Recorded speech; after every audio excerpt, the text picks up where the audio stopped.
सृष्टीच्या आरंभी काही नव्हतं, नाकाश न पृथ्वी न दिवस न रात्र.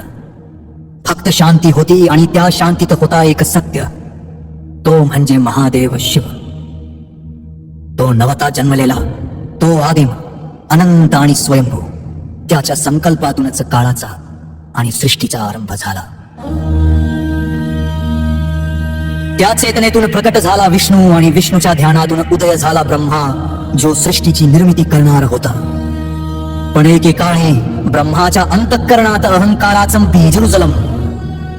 तो म्हणाला, मीच सर्वश्रेष्ठ आहे, या सृष्टीचा निर्माता मीच, माझ्याच तेजातून विष्णू आणि शिव निर्माण झाले.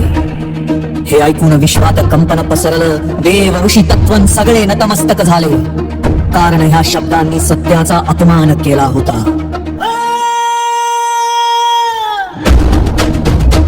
तेव्हा शिवाच्या तिसऱ्या नेत्रातून प्रकट झाला अनंत ज्योतीचा स्तंभ. तो होता ज्योतिर्लिंग, ज्याचा ना आरंभ ना अंत. त्या दिव्य ज्योतीतून प्रकट झाला कालभैरव शिवाचा क्रोध रूपावतार. कृष्णवर्णीय देह, डोळ्यात अग्नी, हातात खड्ग आणि त्रिशूल.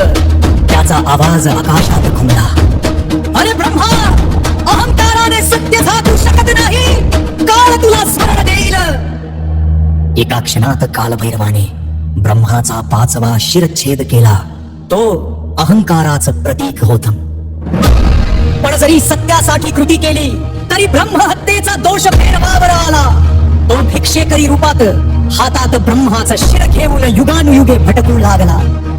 शेवटी तो पोहोचला काशी नगरीत, शिवाच्या निवासस्थानी. तेथल्या पवित्र भूमीवर पाऊल ठेवताच तो दोष नाहीसा झाला. तेव्हा महादेव म्हणाले, या क्षणापासून कालभैरव होईल या नगरीचा रक्षक.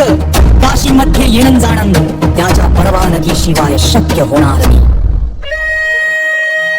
तेव्हापासून कालभैरव झाला माझा अधिपती, धनाचा रक्षक आणि भीतीचा नाशक. तो शिकवतो अंतर कितीही मोठा झाला, सत्याने हवी सर्वोच्च असता. कारण शिव जन्मत नाही, तोच सृष्टीचा श्वास आहे.